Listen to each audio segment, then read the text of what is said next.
Morning! Welcome back to the channel once again here. I guess you could say we're at the final stages of putting this thing back together. We have to address the cooling fan issue.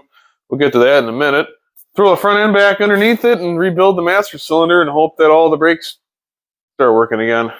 I'm doubtful, but stranger things have happened. And then finally take this thing for its first drive in 15 years, something like that. So let's get at it. And by cooling fan issue, I mean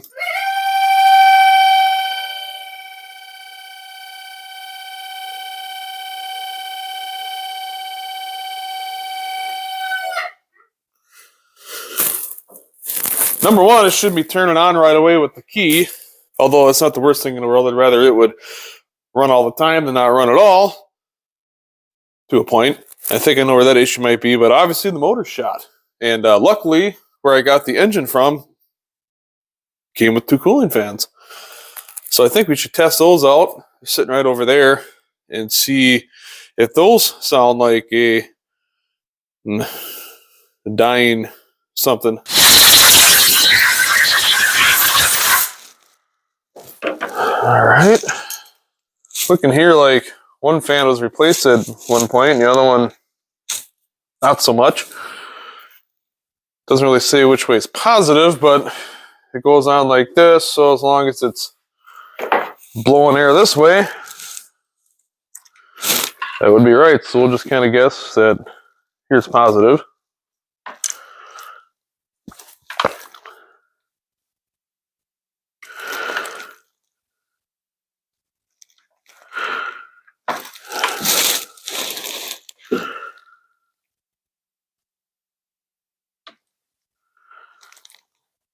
Oh, okay. You're not going to fit on there, I guess.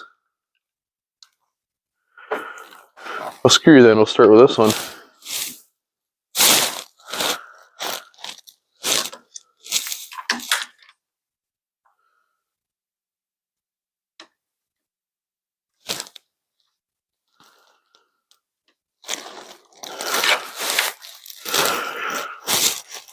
All right.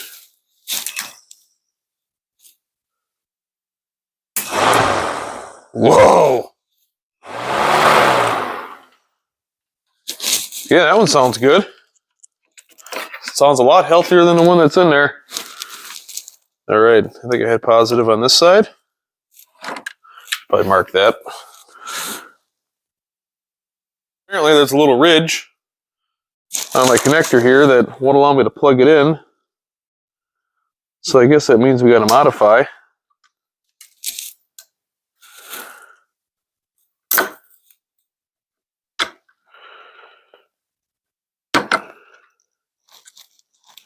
There. Modified.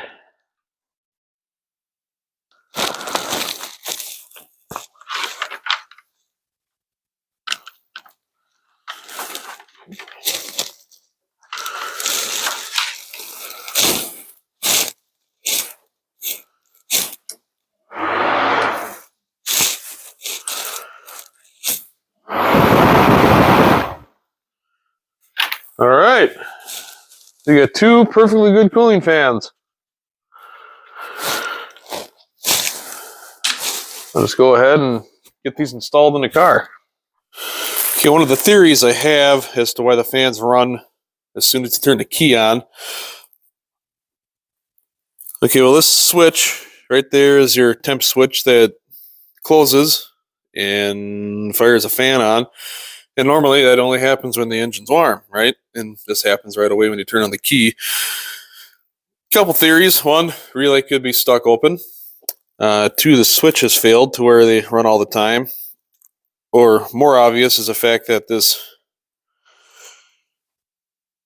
bullshit connector is all junk. The insulation behind these speed connectors inside is all busted off, and I think when it's plugged in and this is all knotted up in there, it's possibly making connection.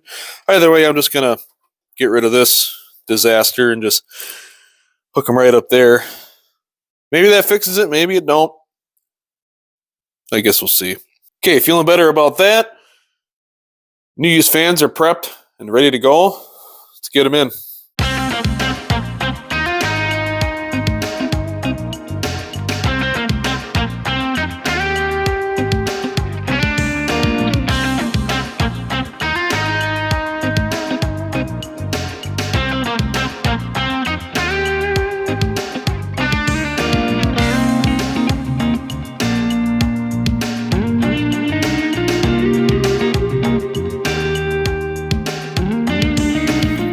gotten to the point of throwing the front end back on.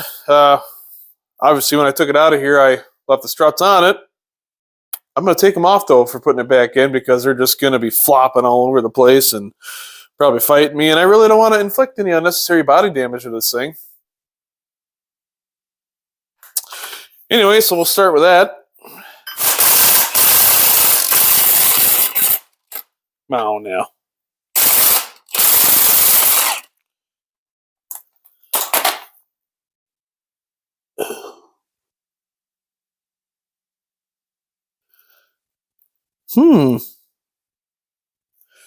Well, that's part of your alignment, I guess. It sets your in and out. Oops. So new plan, we're going to try to figure out where that eccentric bolt was located, and then we'll put it back in with the struts attached. I think if I remember right, I just kind of slid it over here.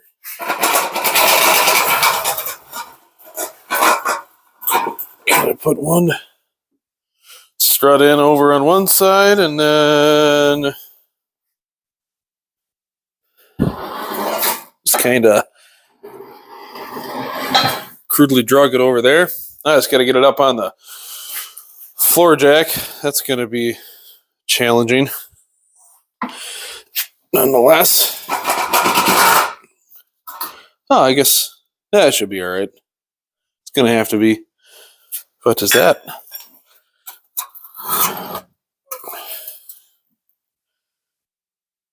Sway bars. Trying to run away. Okay.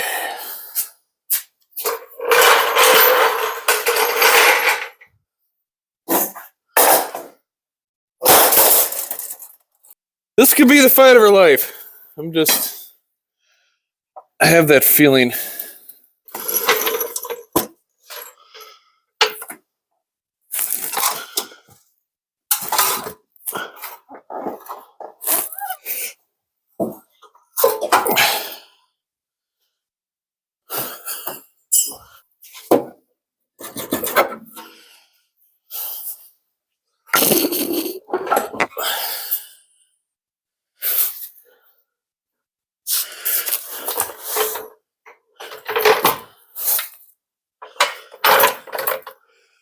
There.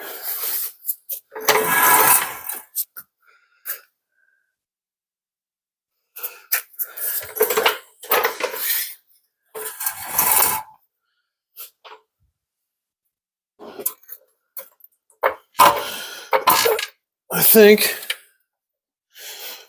I'm just going to send it and adjust accordingly.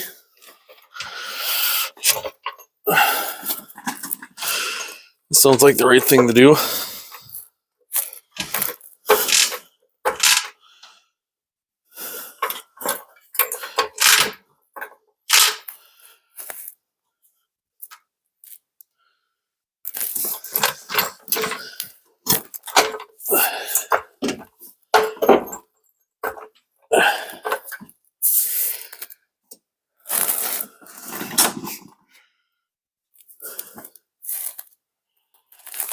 Come to the right a little bit.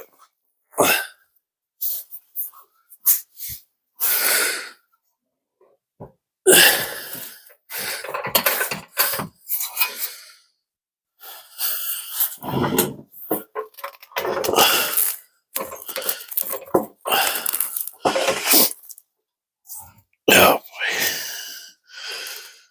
Losing this battle. Oh, stay put. Yeah.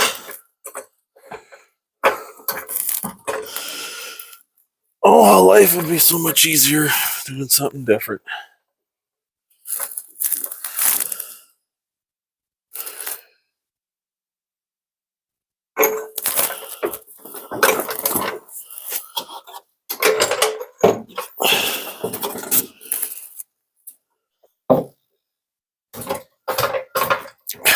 Okay, steering knuckles in. Beginning to align on these studs here. Just fighting a little, but not terrible. Just gotta drop it down a little bit so I can Get the front end cross member here to pop up over the studs.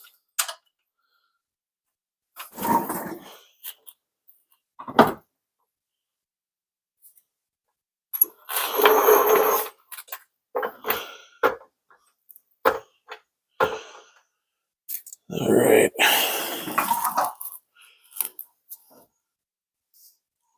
All right, finally got the front end. They're up on the studs. Let's get to tighten them up. And then swing that up and insert. And then go ahead and sway bar in that back part and brake line and reverse process from before. So go ahead and get that done. And then we'll come right back and try to rebuild that master cylinder. Okay, front end done. Sway bars in, brake lines hooked up. Bleeders are free. So that's good. Also checked in the back here. These bleeders also crack loose. Really hoping that the wheel cylinders and the calipers are free. Very doubtful, but you never know. Also check to make sure the transmission's full of oil. Brake master removed. And we're going to take an attempt at rebuilding it. Okay, well now usually you would just replace the master cylinder. Typically they're readily available. They're cheap. Usually it's a core charge, but anywhere from 30, 40, 50, maybe $100 at most. This son of a bitch, however, a brand new exact replacement, or probably a rebuild, for a 1977 924 is anywhere from $500 to $800 for this. So, amongst some Facebook research, somebody directed me to this kit that came directly from Germany. So it has to work. I've rebuilt wheel cylinders. I've rebuilt calipers. New seals, hone them out, clean them up. They're usually good to go. I've never tried a master cylinder, so this will be new. We'll give it our best shot. And if for whatever reason, obviously if the brakes don't feel as adequate as they should, then I'll go the extra mile and buy myself a rope, a cinder block, tie it to something load bearing, and just throw that out the window. No, we'll come up with something better than that. Anyway, let's stare into this thing and see what we got. Probably open the kit up first, obviously. Get my kniff out here.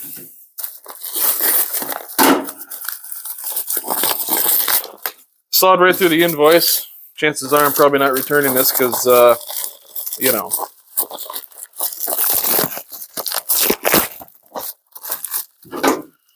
And I also open my packages like a Neanderthal.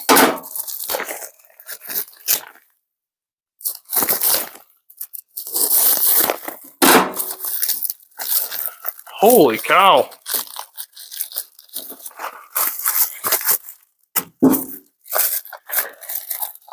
That's it, huh? All right. I believe you.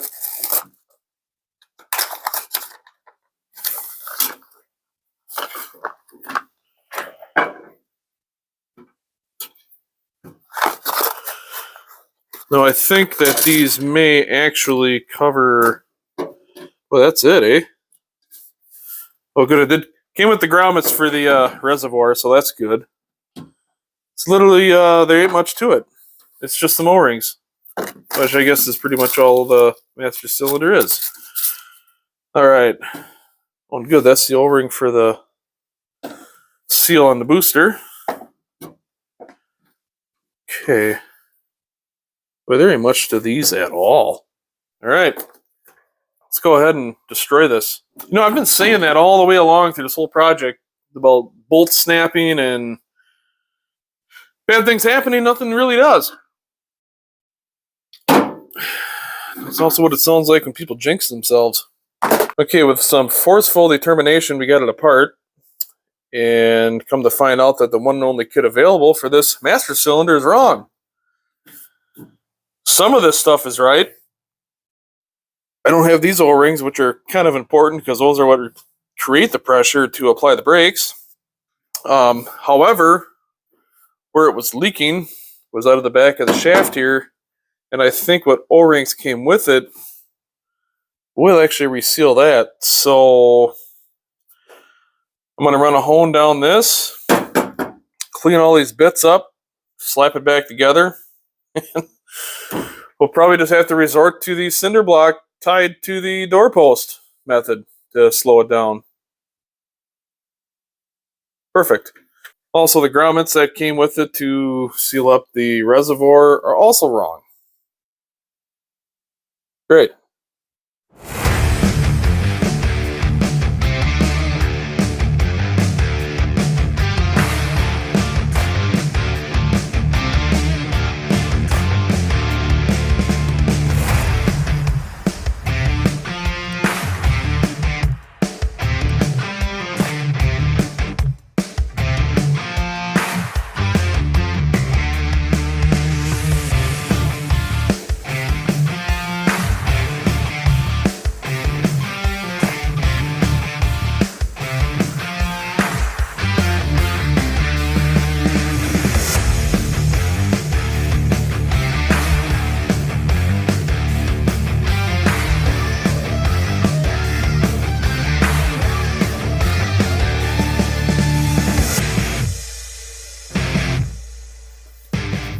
Alright, well, this is normally where you would bench bleed it. I don't have a bench or a vise or anyone at the moment to push the pedal in the car. So I guess we can call this Ford Pinto front bumper bleeding. We got pressure out of the back.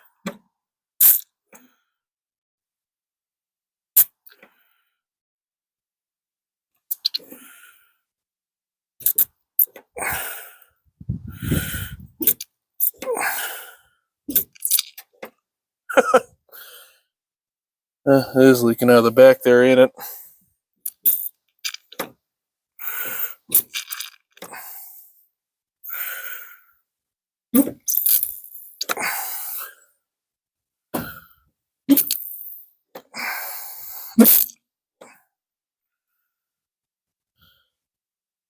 Well, it bled out. It might have brakes for a little bit.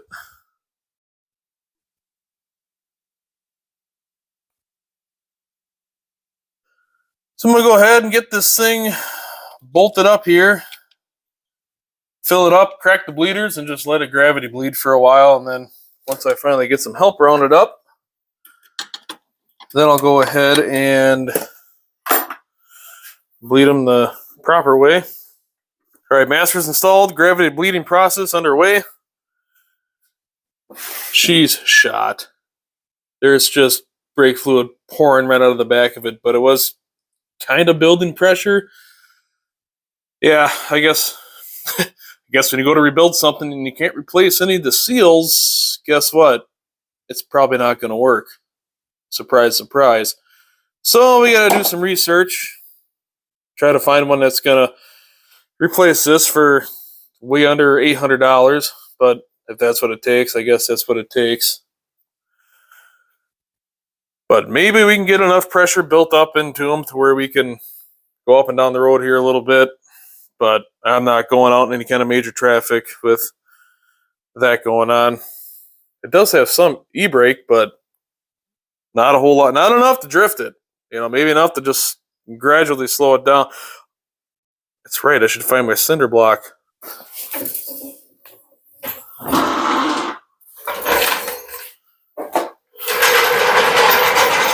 Finally, back on the ground for the first time in a month.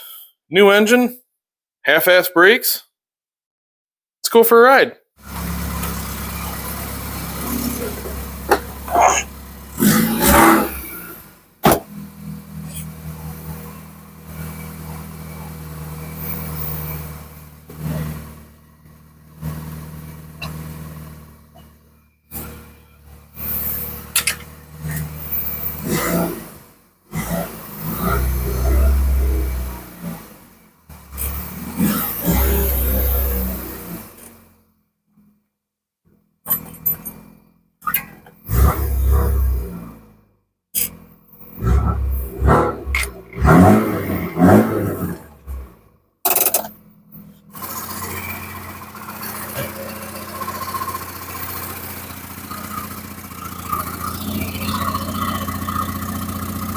Things are running a little bit cooler since we got the fan running. Go figure. We'll shoot it up and down the road quick.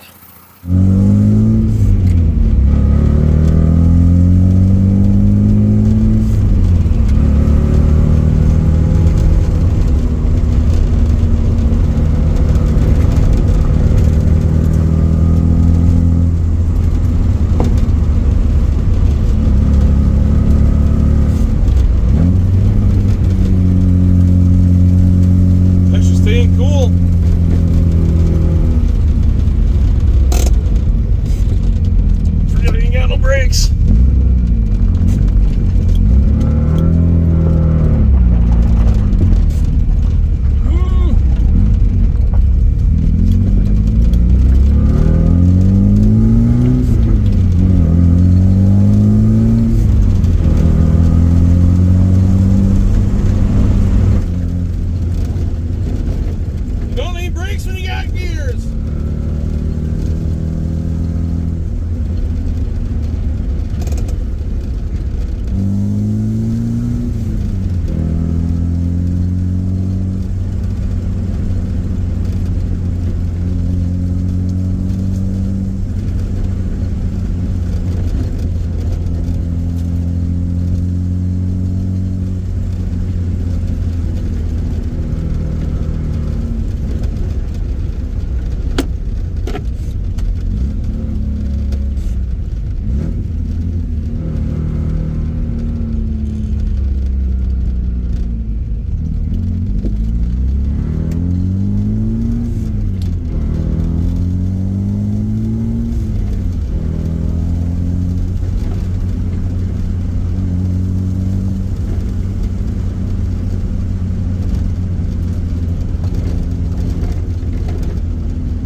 Out for a proper drive with this thing.